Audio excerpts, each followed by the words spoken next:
Hello നമസ്കാരം, Tara's wonder കിച്ചണിലേക്ക് എല്ലാവർക്കും സ്വാഗതം. നമ്മളിന്ന് സൺഡേ സ്പെഷ്യലായിട്ട് ഉണ്ടാക്കിയ 2 വെറൈറ്റി ഐറ്റംസിൻ്റെ വീഡിയോ ആണ് ഞാനിവിടെ കാണിക്കുന്നത്. അപ്പോൾ നമുക്കിന്ന് നോൺ വെജിന് പകരം ഉണ്ടാക്കിയ സോയാബീൻ കറിയുടെ റെസിപ്പി ഞാൻ കാണിക്കുന്നുണ്ട്. പിന്നെ ഒരു ബിരിയാണി തേങ്ങാച്ചോറാണ് ഞാൻ ഉണ്ടാക്കുന്നത്. അതിനുവേണ്ടി നമ്മൾ ചെറിയ ഉള്ളി അരിഞ്ഞു വെച്ചിട്ടുണ്ട്. ചെറിയ ഉള്ളിയും വെളുത്തുള്ളിയും ഒരു പച്ചമുളകും കുറച്ച് കറിവേപ്പിലയും കൂടി എടുത്തിട്ടുണ്ട്. അപ്പോൾ ഇത് എൻ്റെ റെസിപ്പിയാണ്, സ്പെഷ്യൽ റെസിപ്പിയാണ്. ഞാൻ ബിരിയാണിയുടെ മോഡലിൽ അതിൽ തേങ്ങ കൂടി ചേർത്തിട്ടാണ് വയ്ക്കുന്നത്. അപ്പോൾ അതിലേക്ക് നമ്മൾ കുറച്ച് സ്പൈസസ് ഒക്കെ എടുത്ത് വെച്ചിട്ടുണ്ട്. അപ്പോൾ പാൻ ചൂടാകുമ്പോൾ ഞാൻ 2 ടേബിൾ സ്പൂൺ വലിയ സ്പൂൺ നിറച്ച് നെയ്യ് ഒഴിച്ച് കൊടുക്കുന്നുണ്ട്. പിന്നെ കുറച്ച് ഓയിലും കൂടി ചേർക്കുന്നുണ്ട് ഞാൻ. അപ്പോൾ അതിലേക്ക് കശുവണ്ടിയും ഉണക്കമുന്തിരിയും കൂടിയും ഒന്നിട്ട് വഴറ്റി കൊടുക്കാം. പിന്നെ അതിലേക്ക് നമ്മൾ സ്പൈസസ് എടുത്ത് വെച്ചാണത് കുറച്ച് പെരിഞ്ചീരകം, 2-3 ഗ്രാമ്പു, 2 ഏലക്ക, പിന്നെ ഒരു കഷ്ണം 2-3 കഷ്ണം കറുകപ്പട്ട, പിന്നെ 5-6 കുരുമുളക്. അപ്പോൾ ബിരിയാണിയിൽ ചേർക്കണ സ്പൈസസൊക്കെ ഞാൻ കുറച്ചെടുത്ത് വെച്ചിട്ടുണ്ട്. അപ്പോൾ അതും കൂടി ചേർത്ത് കൊടുത്തിട്ട് ഒന്ന് വഴറ്റി കൊടുക്കാം. പിന്നെ അതിലേക്ക് നമ്മൾ ചെറിയുള്ളിയും വെളുത്തുള്ളിയും കറിവേപ്പിലയൊക്കെ കൂടി അരിഞ്ഞ് വെച്ചേക്കണത് അതും കൂടി ചേർത്ത് കൊടുത്തിട്ട് നന്നായിട്ടൊന്ന് വഴറ്റിയെടുക്കാം. അപ്പോൾ തേങ്ങാച്ചോറിൽ ചെറിയുള്ളിയാണല്ലോ കൂടുതൽ ചേർക്കണത്. അപ്പോൾ ഞാനിവിടെ ബിരിയാണി അരി തന്നെയാണ് ഇതിൽ ചേർക്കണത്. അപ്പോൾ വേറെ വീഡിയോയിലൊക്കെ ഞാൻ കണ്ടിട്ടുണ്ട് നമ്മൾ കഴിക്കണ സാധാരണ ചോറാണ് തേങ്ങാച്ചോറിന് എടുക്കണത്. ചിലവർ ബസ്മതി റൈസും ജീരക മസാല റൈസൊക്കെ എടുക്കുന്നുണ്ട്. അപ്പോൾ അത് അങ്ങനെ ആയാലും നല്ല ടേസ്റ്റ് ആയിരിക്കും. ഞാനിപ്പോൾ ഇന്ന് ഞായറാഴ്ച ആയിരുന്നു സ്പെഷ്യലായിട്ട് ജീരക മസാല അരിയാണ് ഇതിൽ ചേർക്കണത്. അപ്പോൾ ഞാൻ ഇതിലേക്ക് തേങ്ങയും കൂടി ചേർത്ത് കൊടുക്കുന്നുണ്ട്. ഒരു 3 കൈപ്പിടി തേങ്ങയാണ് ഞാൻ ചേർത്ത് കൊടുക്കുന്നത്. അപ്പോൾ ഇത് നമ്മൾ നോൺ വെജൊന്നും ഇല്ലാത്ത സമയത്ത് ഇങ്ങനത്തെ ചോറും കഴിക്കുമ്പോഴും നല്ല അടിപൊളി ടേസ്റ്റാണ്. അപ്പോൾ നമുക്ക് ഇതിലേക്ക് തേങ്ങ ചേർത്തതിന് ശേഷം ആവശ്യത്തിനുള്ള ഉപ്പും കൂടി ചേർത്തിട്ടൊന്ന് നന്നായിട്ട് വഴറ്റി കൊടുക്കാം. ഈ തേങ്ങാച്ചോറ് ഞാൻ ആദ്യമായിട്ട് ഉണ്ടാക്കുന്നതാണ്. അപ്പോൾ വീഡിയോയിലൊക്കെ ഞാൻ കുറേ പേരുടെ റെസിപ്പീസൊക്കെ കണ്ടിട്ടുണ്ട്. അപ്പോൾ അന്നൊടുങ്ങി ഒന്നുണ്ടാക്കണം എന്ന് വിചാരിച്ചിരുന്നാണ്.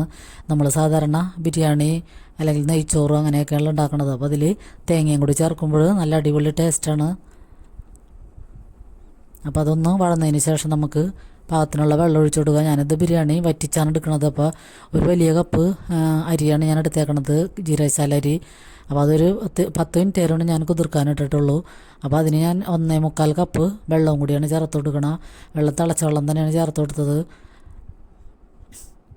അപ്പോൾ വെള്ളം ഒന്ന് നന്നായിട്ട് തിളച്ച് വരുമ്പോൾ നമുക്ക് കഴുകി വെള്ളം വറന്ന് വെച്ചേക്കണ അരി ഇട്ട് കൊടുക്കാം. എന്നിട്ട് പിന്നെ ഉപ്പ് ആവശ്യത്തിനും കൂടി ഇട്ട് കൊടുത്തിട്ട് നമുക്കിത് മൂടി വെക്കാം. എന്നിട്ട് വെള്ളം വറ്റണ വരെ ഒന്ന് വെയിറ്റ് ചെയ്യാം. അപ്പോൾ ഈ തേങ്ങാച്ചോറ് നല്ല അടിപൊളി ടേസ്റ്റായിരുന്നു. ചെറിയ ഉള്ളിയും വെളുത്തുള്ളിയൊക്കെ ചേർത്തേക്കണ കാരണം തന്നെ നമുക്കിത് കറിയൊന്നും കൂട്ടാതെ തന്നെ വെറുതെ കഴിക്കാനും നല്ലതാണ്. അപ്പോൾ പിള്ളേർക്കൊക്കെ ആയാലും നല്ല ഒത്തിരി ഇഷ്ടമാവും ഈ ചോറ്. അപ്പോൾ കറിയൊന്നും അധികം കൂട്ടാത്ത പിള്ളേർക്കായാലും ഇങ്ങനെ കുറച്ച് നെയ്യും തേങ്ങയൊക്കെ ചേർത്ത് ചെറിയ ഉള്ളിയൊക്കെ ചേർത്ത് ഇങ്ങനെ അരി വെച്ച് കൊടുക്കുകയാണെങ്കിൽ സാധാരണ നമ്മൾ കഴിക്കണ ചോറായാലും ഇങ്ങനെ വെച്ച് കൊടുക്കുകയാണെങ്കിൽ നല്ല ടേസ്റ്റാണ്. വേറെ കറിയൊന്നും ഇല്ലെങ്കിൽ ഒരു പപ്പടം മാത്രം കഴിച്ചിട്ട് നമുക്ക് ഈ ചോറ് കഴിക്കാൻ പറ്റും. അപ്പോൾ അതേ നമ്മുടെ ബിരിയാണി തേങ്ങാച്ചോറെന്നാണ് ഞാനിതിന് പേരിട്ടേക്കണത്. അപ്പോൾ അത് ഇവിടെ റെഡിയാണ്. നല്ല വെള്ളമൊക്കെ വറ്റി നല്ല കുഴയാതെയൊക്കെ നമുക്ക് കിട്ടിയിട്ടുണ്ട്. പിന്നെ കശുവണ്ടിയും മുന്തിരിയൊക്കെ ഉണ്ടെങ്കിൽ ചേർക്കാം. ഞാനിപ്പോൾ ഇത് ബിരിയാണി അരി വാങ്ങിച്ചത് കാരണം ചേർത്ത് മാത്രമേ ഉള്ളൂ. അപ്പോൾ നമ്മുടെ അടിപൊളി തേങ്ങാച്ചോറ് റെഡിയാണ്. അപ്പോൾ ആവി പോകാതിരിക്കാൻ ഞാൻ ആ ഹോളിലൊരു ഗ്രാമ്പ് എടുത്ത് വയ്ക്കുന്നുണ്ട്. പിന്നെ നമുക്ക് ഇനി സോയാബീൻ കറി വയ്ക്കാം. അപ്പോൾ ചെറിയ സോയാബീനാണ് കിട്ടിയേക്കണത്. അപ്പോൾ ഇതൊരു അരമണിക്കൂർ വരെ ഞാൻ നല്ല ചൂടുവെള്ളത്തിലിട്ടിട്ട് സോക്ക് ചെയ്ത് വെച്ചതിന് ശേഷം ഒന്ന് പിഴിഞ്ഞെടുക്കുകയാണ്. പിന്നെയും ഒരു 2-3 പ്രാവശ്യം ഞാൻ ചൂടുവെള്ളത്തിൽ തന്നെ നന്നായിട്ട് കഴുകിയെടുത്തിട്ടുണ്ട്. അപ്പോൾ ഇത് ചെറിയ സോയാബീൻ ആയ കാരണം പിന്നെ നമുക്ക് കട്ട് ചെയ്യൊന്നും വേണ്ട.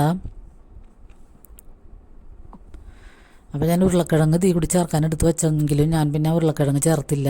ഇത് മാത്രമാണ് കറി വെക്കണത്. ഇറച്ചി കറി വെക്കണ പോലെ തന്നെ വെക്കുകയാണ് ചെയ്തത്. അപ്പോൾ നമുക്ക് ഇതിലേക്ക് ഒരു തക്കാളിയും ഒരു കഷ്ണം ഇഞ്ചി വെളുത്തുള്ളി അത്രയും എടുത്ത് നമ്മളൊന്ന് മിക്സിയിൽ അടിച്ചെടുക്കുകയാണ് ചെയ്യണം. പിന്നെ ഒരു വലിയ സവാള എടുത്ത് ഞാൻ അരിഞ്ഞ് വെച്ചിട്ടുണ്ട്.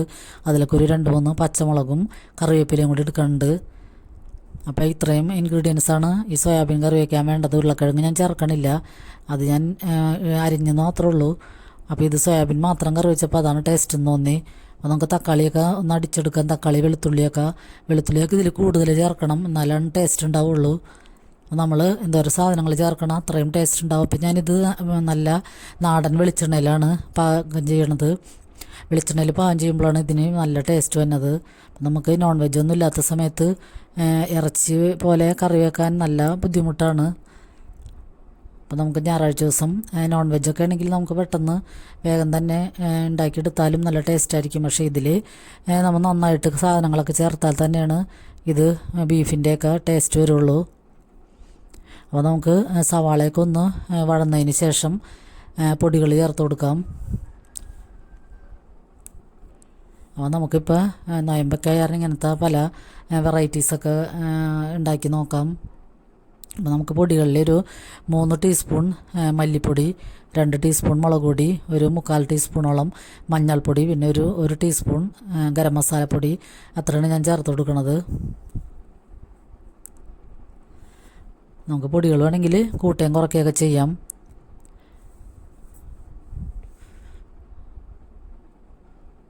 അപ്പോൾ ഇത് ഈ സോയാബീൻ ചിലവർ ഇങ്ങനെ ഫ്രൈ ചെയ്തൊക്കെ എടുക്കാറുണ്ട്. അതും നല്ല ടേസ്റ്റായിരിക്കും. ഫ്രൈ ചെയ്തിട്ട് നമുക്ക് ഇങ്ങനെ സവാളയൊക്കെ വഴറ്റിയിട്ട് ചേർത്ത് കൊടുക്കാം.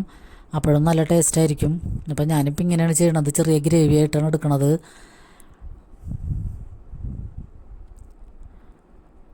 അപ്പോൾ നമുക്ക് പൊടികൾ ചേർത്തതിന് ശേഷം അതൊന്ന് വഴന്ന് വരുമ്പോൾ ഞാൻ മിക്സിയിൽ അടിച്ച് വെച്ച തക്കാളി വെളുത്തുള്ളിയൊക്കെ മിക്സിയിൽ അടിച്ച് വെച്ചതും കൂടി നമുക്കിതിലൊക്കെ ചേർത്ത് കൊടുത്തിട്ട് നന്നായിട്ട് വഴറ്റിയെടുക്കാം. ഇത് വെളിച്ചെണ്ണയിൽ തന്നെ ചെയ്യണ കാരണം നല്ല ടേസ്റ്റായിരുന്നു ഈ കറിക്ക്. തക്കാളിയൊക്കെ നമ്മൾ അടിച്ച് ചേർത്തേക്കണ കാരണം, മിക്സിയിൽ അടിച്ചേക്കണ കാരണം പിന്നെ അത് നന്നായിട്ടൊന്ന് അതിൻ്റെ പച്ചമണം മാറുന്നവരൊന്ന് വഴറ്റിയെടുത്താൽ മതിയാകും. പിന്നെ വെളുത്തുള്ളിയൊക്കെ നമ്മൾ എന്തോരം ചേർക്കണം അത്രയും നല്ല ടേസ്റ്റായിരിക്കും കറിക്ക്. അപ്പോൾ എല്ലാവരും ഈ കറിയൊക്കെ ഒന്ന് ഇങ്ങനത്തെയൊക്കെ വെറൈറ്റി കറികളൊന്ന് ട്രൈ ചെയ്ത് നോക്കുക.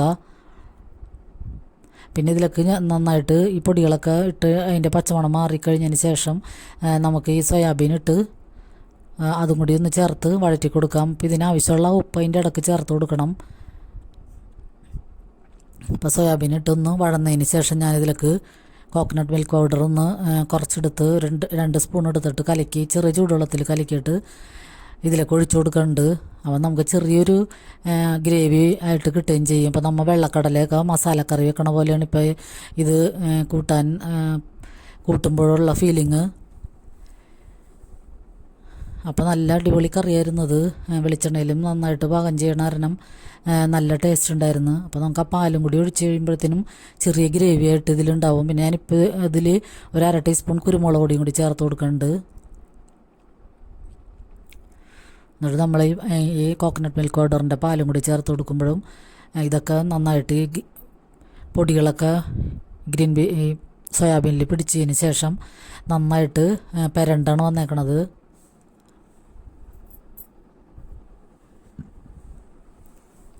നമ്മുടെ ഞായറാഴ്ച സ്പെഷ്യൽ ബിരിയാണി തേങ്ങാച്ചോറും സോയാബീൻ കറിയും സോയാബീൻ പെരട്ട് അതിവിടെ റെഡിയാണ്. അപ്പോൾ നല്ല ടേസ്റ്റ് ഉണ്ടായിരുന്നു കറിക്ക്. അപ്പോൾ എല്ലാവരും ഇത് ട്രൈ ചെയ്തിട്ടില്ലെങ്കിൽ ഒന്ന് ട്രൈ ചെയ്ത് നോക്കുക. ഇറച്ചി മീനൊന്നും ഇല്ലാത്തൊരു ദിവസം ഇങ്ങനെയൊക്കെ നമുക്ക് സ്പെഷ്യലായിട്ട് കറികളൊക്കെ വയ്ക്കാം. അപ്പോൾ നമുക്ക് കുറച്ച് കറിവേപ്പിലയും കൂടി മീതി ഇട്ടതിന് ശേഷം ഞാൻ മൂടി വയ്ക്കുകയാണ്. എന്നിട്ട് ഒരു 1/4 മണിക്കൂറിന് ശേഷമാണ് ഞാൻ പിന്നെ സെർവ് ചെയ്യണത്.